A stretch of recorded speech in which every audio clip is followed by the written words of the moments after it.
Hey everybody, how y'all doing? I'm here to talk to you guys about the episodes of the 7 Deadly Sins of Four Nights of the Apocalypse on episodes give me a moment. Episodes 12, 13, and 14. These 3 episodes were actually pretty cool, and looking forward to the next batch I'll be talking about next weekend if anything. So if anything else, let's just get this started. We have to it. There's a new opening, which is pretty cool here and there. And when it comes to our character's journey, such as like Percival, Nasian's, An, Sin, and Donnie's journey, we have to it. They decide to spend the night to get some rest, because no other choice. And eventually, we have to it that Sin ends up having a dream of seeing a young woman with red long hair in a wedding dress whatsoever. I don't know what that's supposed to mean in a symbolism way, but it might have a relation it might have some kind of relevance in the future. Other than that, the next day comes about. Donnie and Percival actually enters a village, which apparently seems a little awkward. Later on, we get to see a man named Ard talking to An and Nasians about the situation. Yeah, his name is Ard. Sounds a little weird here and there, but it is what it is. But we have to it that he explains about that these people are monsters here and there, while Percival and Donnie say otherwise, because it looks like to me they're okay. We get to know about Ard himself a little bit here and there, about he used to have a daughter and he doesn't want anyone to go through a certain situation. So we have to it that Ard asks An and Nasian to take down some kind of thing or object that will allow him to help him out, And eventually with An's help, An will later on actually take down the object that actually put an illusion on the demon clan. We get to see these demons, which is the red demons and gray demons. If you guys been watching or reading the 7 Deadly Sins in the manga or the anime, you'll understand that these 2 creatures are pretty strong and powerful. But these demons hold no hostility and actually are very peaceful and caring. Eventually, we get to see that the main antagonist is the Holy Knight of Camelot that works with King Arthur named Ard, which is the same guy that tricked Nasians and An to help him out to take care of some kind of illusion whatsoever. So yeah, that's the first that's episode 12 right there. Now, let's get to episode 13. We have Ard reveals his new mission is to get all the demons whatsoever, and he actually absorbed them into the amber he has and entrapped them in there. Later on, he realizes that Percival is actually one of the 4 Nights of the Apocalypse, which he was told through a prophecy, and he's trying to get rid of him too. We have that eventually that he had his pet or his friend animal, whichever one that seems fitting for you, Selly or the dog-looking like creature come in to help out, and ends up having to give Percival a hard time. But with the help of Sin's advice to Percival, he will later on easily cut off 2 horns of the dog creature from the purgatory whatsoever, and so forth. We have Sin was actually in a sleepy mode here and there whatsoever, and An's horse ends up waking him up, blah blah blah. Yada yada yada. That's when Sin comes in and gives advice to Percival, and he actually manages to handle the creature.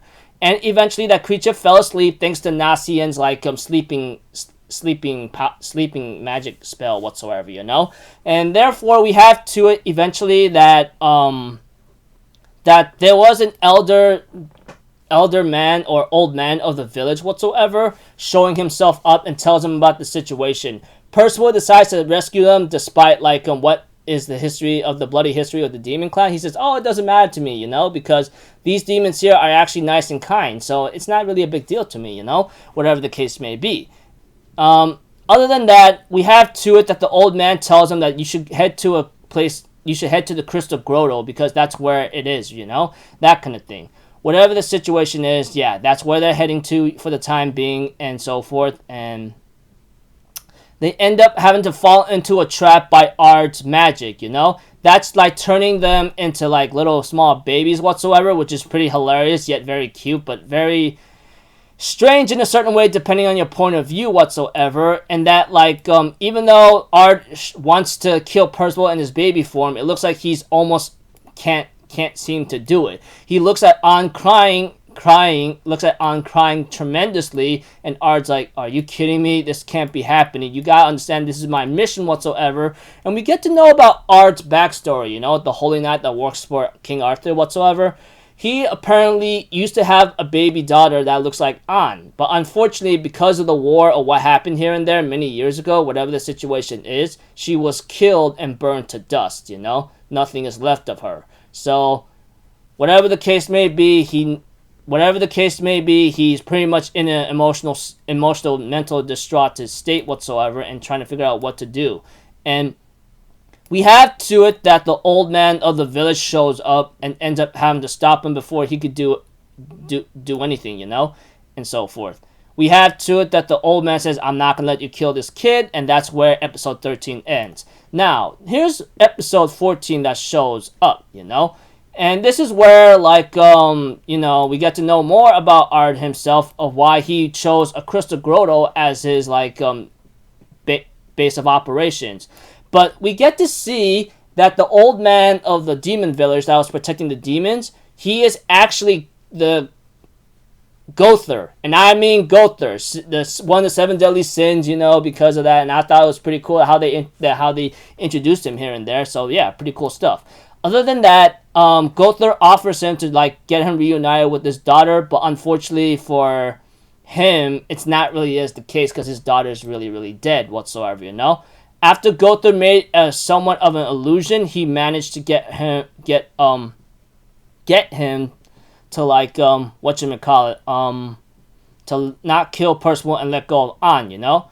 Eventually, you know, the Holy Knight finally comes to his senses and realizes that even though King Arthur offers him to reunite with his daughter, it may not be the kind of daughter that he would remember, or that the daughter will even love him, you know, and so forth. Yeah, because there's no way to bring back the dead. Oh, well, okay. No denying that there's a plot hole in that, because there's a plot problem in that, because we've seen that in the 7 Deadly Sins many in the series of the beginning of the 7 Deadly Sins whatsoever. You get the idea. First season, or the second season of the 7 Deadly Sins, you get the idea. I'm not going to explain any more than that. Other than what's been going on here and there, things kind of gotten really...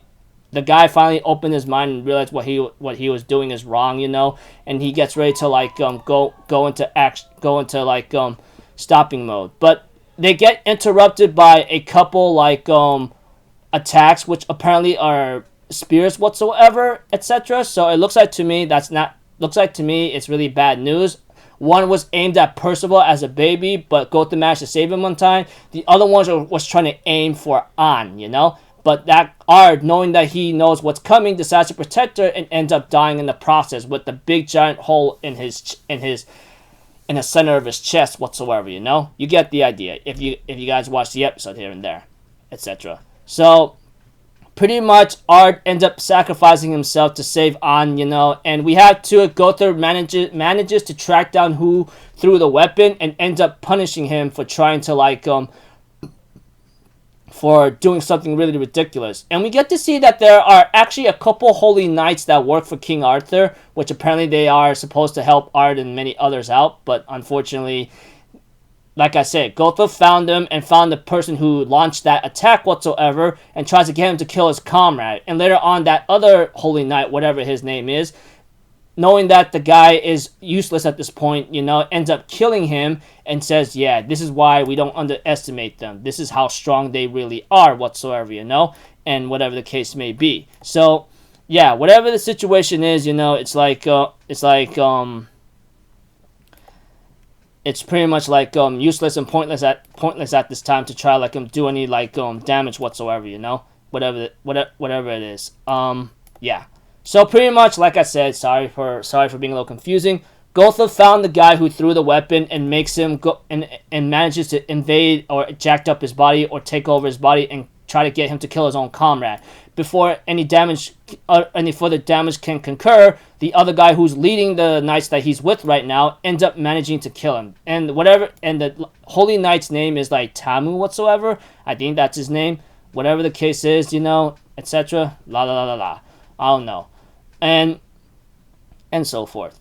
So it looks like like the guy who was forced to kill his comrade told him not to underestimate them, because these guys are very strong and dangerous whatsoever, you know? So I guess there's about like 4 of them that's trying to deal with Percival and the others. And other than that, everything seems to be okay, but on the other hand, asks Gowther what happened to Ard, you know? He really wants to know what's up. Gowther tries to make a lie, but An's like magic power allows her to see a lie or see if anyone's lying or not. So Gowther had no choice but to tell the truth or show the truth to her of what he saw in Ard's memories. By that time, this caused An to break down tremendously, you know? Which I don't blame her for. I mean, she now understands why Ard did what he did, and that, like, it devastated her. Because in the end, Ard is just an innocent old man who loved his daughter tremendously, only to lose her in the end, you know? And so forth. So we have to it eventually that An is depressed for a bit, you know, and is in very much in disorganized disarray, but she will eventually overcome it, you know, because that's what she has to do. There's no other choice in that. The episode later ends off with like Percival and his friends getting ready to continue the journey to Leonis, and the Red Demon, who is friends with Percival, asks Gowther about the situation, but Gowther says, "Don't worry, they'll be okay. They'll have to overcome these trials whatsoever, but they'll face up. They will continue their journey no matter what whatsoever, you know." And the episode ends off with like we get to see an image of like Ard and his baby in a crystal grotto, while like whatever the pet whatever his friend or pet is standing next to like the crystal grotto and the mask of Ard, the helmet of Ard himself, you know. There was a makeshift grave whatsoever, and he's possibly reunited with his daughter, which apparently is really nice here and there, you know. Yeah. Anyways, yeah, pretty much like episodes 12, 13, and 14 involves Percival and his friends visiting a village, and they're taking care of another holy knight of Camelot that works with King Arthur, but he had his reasons why, you know. I mean, like other than that, he was later on killed by his own comrades because he's useless whatsoever. Gowther managed to like have one of them killed, or force one of his allies to kill one of their comrades, and unfortunately they're all still okay and alive and getting ready to go into action to take care of Percival and the others, you know, because that's their job. Whatever the case may be, it's going to be really crazy from here on out, you know. Anyways, new opening, new ending, you know. Thought it was pretty cool. Not going to talk about it here because, you know, it should be too much spoilers. Well, it's already spoiled anyway, but anyways. Okay. Anyways, looking forward to my next batch of episodes I'll be talking about next weekend. I'll try to keep up with that because I know season 2 of the 4 Nights of the Apocalypse is going to show up soon. And yeah, it's going to be a fun ride for me. So until then, people, I'll see you guys in the next video. So I'm Alpha Zero. Have a good day. I'll see you guys next time. All right. Peace out. Bye-bye. Toot-toot-toot.